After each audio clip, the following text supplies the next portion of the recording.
All right, guys, we are heading into week 14 of the NFL season. You are watching Scratchin and Survivn. That means you are trying to win your Survivor pool. Let's get into it right now.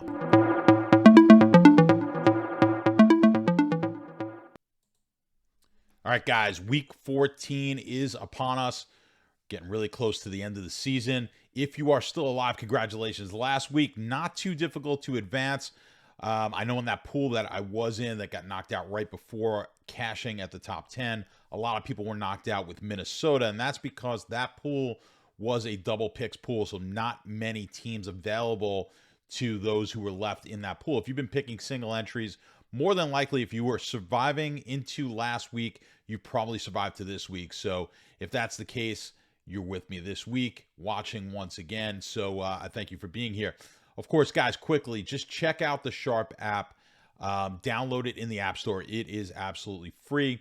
You're going to get expert advice. If you like any of the information here that I give you guys for Survivor, I do a lot of the same thing in something called the Sharp Academy, where you can learn a lot more about becoming a sharper sports bettor.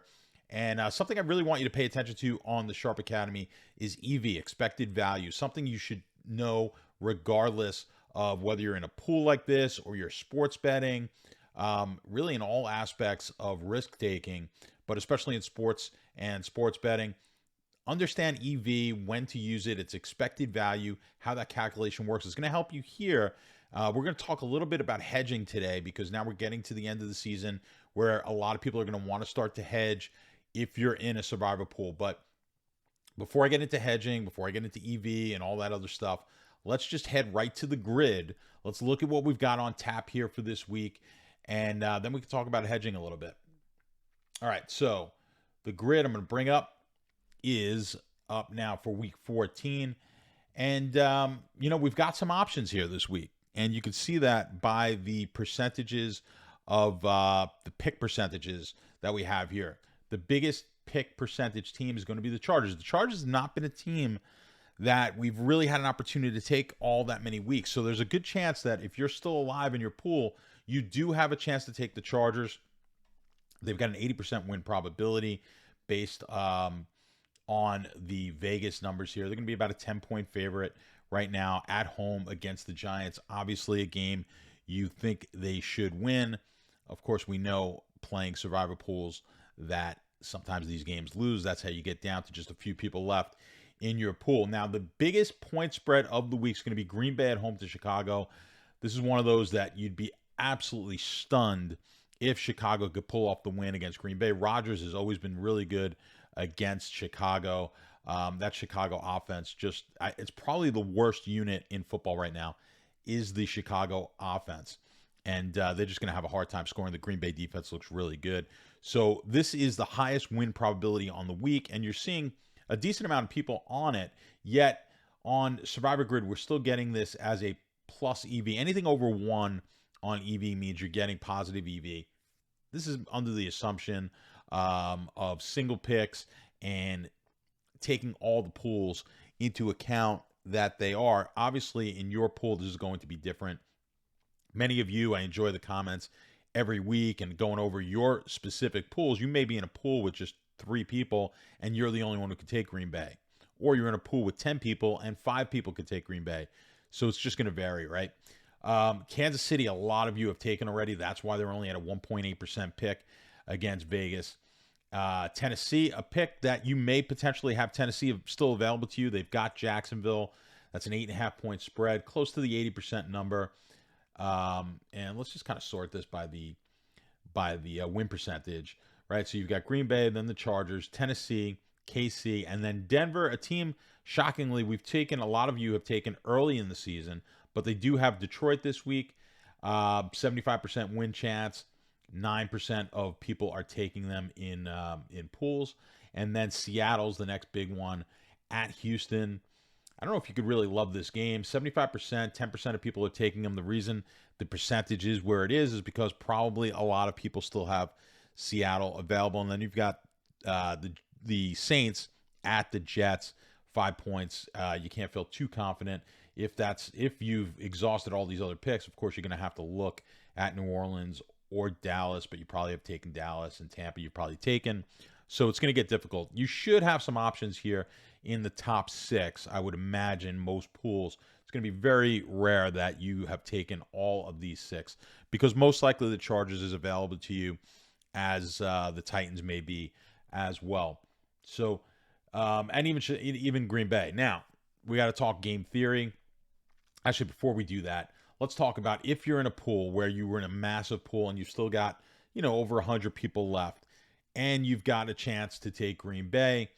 Do you do it? Well, let's just look at the futures here on Green Bay. That at Baltimore game, not really enticing. Home against Cleveland, a game they should win. But let's see, do we have better options that week? KC probably, you've probably taken. You're going to have in that week the Chargers at Houston. So if you do have the Chargers available, that would be a pick that you can go to and not have to take Green Bay. You're going to have Atlanta and Detroit, just looking at this quickly. So that's an option. Philly, you may possibly still have home for the Giants. There's going to be options here in week 16 as I'm looking at it. Seattle, home for Chicago. So you're going to have options. Being afraid of saving Green Bay here for Cleveland, certainly not something that you're going to need. Do you need them in week 17 against Minnesota? Tampa, most likely you've taken, but if not, that's going to be a gimme game, even though it's on the road at the Jets. San Francisco, you may have taken already, but if you have not, that's going to be an easy one against Houston. I hate saying easy one, but as easy as these get. New England, you may have taken as well. They're going to have a game against Jacksonville. And then you've got Buffalo.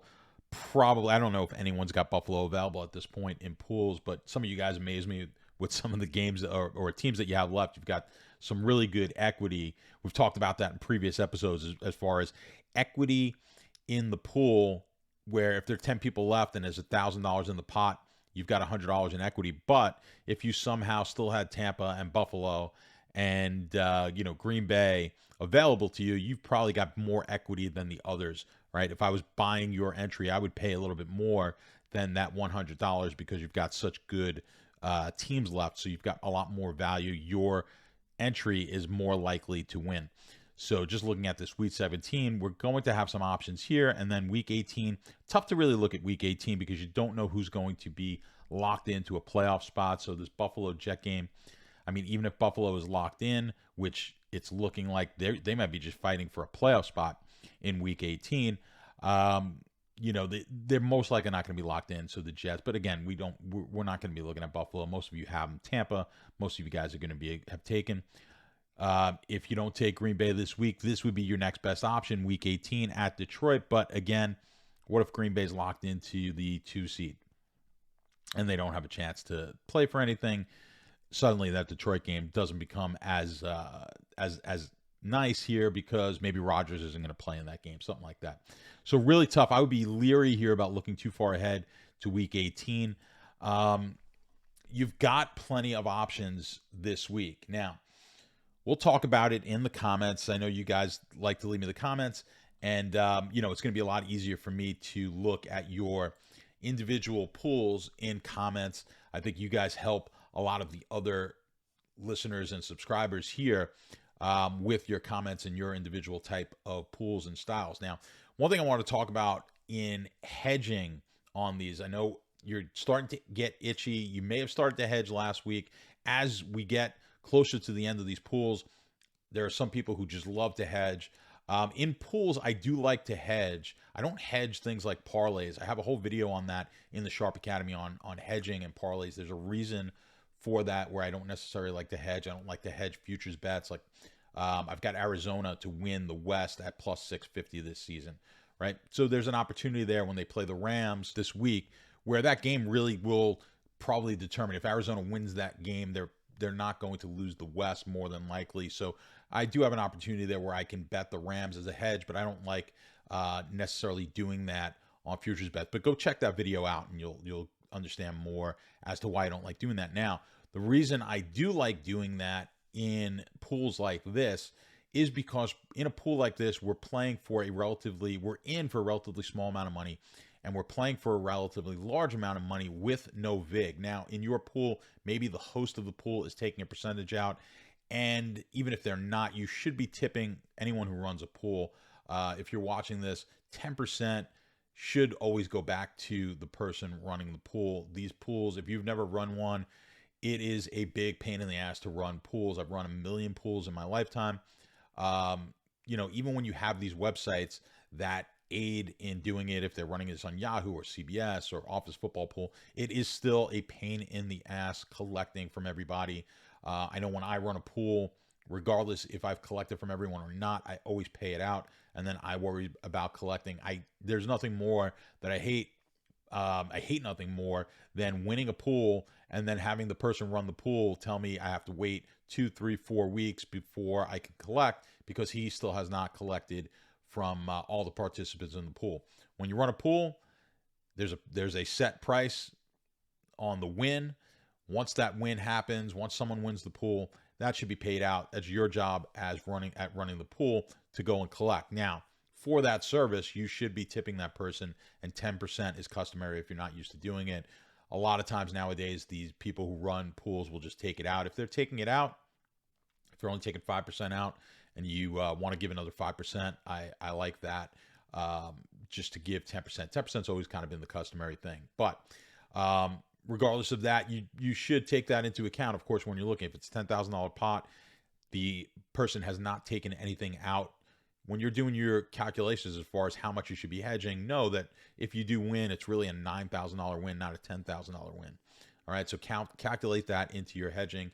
And if you go watch that video on EV, that's going to help you on your hedging, and you'll understand that more watching that video. Now, to calculate EV, very simple. Expected value, that's EV. If you hear me say EV, expected value, you're looking at your win, the probability that you win, and then how much you'll make on that win. And then you're adding that to the probability that you lose, and then how much you'll lose on a bet. So to make it simple, let's say I have an 80% chance. Let's say everyone gets knocked out of your pool and you are the only one remaining left. So let's say you're the only one who could take Green Bay. Now, Green Bay is the night game this week. They're playing the Sunday night, the 8:20 game. Now, if you have the ability to wait for that game, actually, was that game swapped out? It's possible that game was swapped out because I was looking at one website. Let me check that. Okay, yeah, so it looks like Green Bay is actually the night game against the Bears. I thought that might be swapped out since it's a pretty crappy game. But if you have the ability to take Green Bay, that's a perfect situation there because you're going to be able to see what everyone else in your pool does and then be able to react to it. So if you're down to just a few amount of people left in the pool, you want to try, if you possibly can, to take the game, the latest possible game you can. Taking the Thursday game is a big disadvantage as to taking a Monday game. Monday game, you may be in a situation where you're the only one left, and then you have a very clear path to hedging. Okay, so you're going to want to do that even as a tiebreaker. You're not sure between two teams. One plays at 1 o'clock. One has the night game. Take the team with the night game. That's going to give you more hedging opportunities. So just something to keep in mind. Now, all right, so let me bring up a blank spreadsheet here, and we'll just kind of fill it in as we go, and you can understand more what I'm talking about. So let's just say, let's start the scenario over. Let's just say you're going to win the pool with Green Bay if Green Bay wins, and you're going to win 10,000, but you're going to pay out the 1,000 in. You're going to pay. Well, let's just write it out so we understand what we're looking at. Win, let's say pool pot is 10,000. Tip 10%. 10%. Let's put the percentage here. 10% net is going to be that pot multiplied by 10%, actually by it's going to be this minus this times this, right? So we're left with 9,000. That's what we're really playing for. So let's look at the different scenarios here. Let's say that Green Bay has an 86% chance to win. 86%. Okay, Green Bay wins. Green Bay loses 14% of the time. If we do nothing, and let's just put in here that the pool cost was $100. If we do nothing, this is my EV calculation here. I'm going to do, let's see, EV calc. I'm going to multiply my percentage, my 86%, if I win, by my net. I'm going to win $9,000. I'm going to now add the probability I lose by how much it's going to cost me to lose, right? And that should be the number that we talked about earlier. Actually, we were doing this on the basis of having someone else in the pot. Let's just make it easier for you guys. And if you want to go over it in the comments, we can on equity and whatnot. But this is the easiest way to calculate if you are down to where you're going to be the only one to win. So I just want you to learn the calculations. If now I hedge this and I take Chicago plus the points, right? So what now are the odds? I take Chicago to lose outright. We have that, or Chicago to win outright. Chicago win outright is Green Bay loss, so I don't have to rewrite that. But what's the odds Green Bay wins by more than 0 and less than 13 and a half? Okay. How do we figure that out? It's simply going to be, we know 50% Green Bay is going to win the game by greater than, let's put it down here. Green Bay wins by greater than 13 and a half. These are all the scenarios that may possibly happen, right? So Green Bay wins the game is 86%. Green Bay loses the game 14%. Now we have a 50-50 probability. So there's a 50% chance that Green Bay just covers this game. 50%. We're going to have one more scenario here where Green Bay loses outright. Now we know, well, that's actually 14%. Let's just leave it in here. Sorry if I'm confusing you here. But we know now 50%.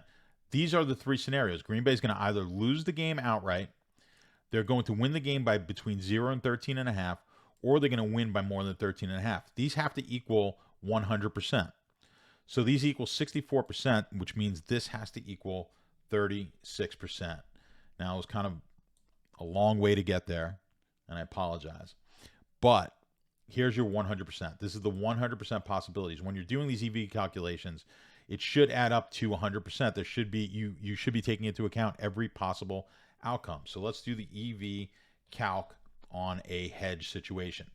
So let's just say we're hedging for, let's put it in here, hedging for 550 to win 500 on the bet, meaning usually these are minus 110 bets, which means it's going to cost you, for every 110 you bet, you're going to be trying to win $100. So let's say we just hedge this for 500. Here's the calculation. Green Bay wins the game by more than 13 and a half. I win my pool, right? We win $9,000. 50% of the time, we win the $9,000. But Green Bay winning, right, cost me the hedge. So what do I win net?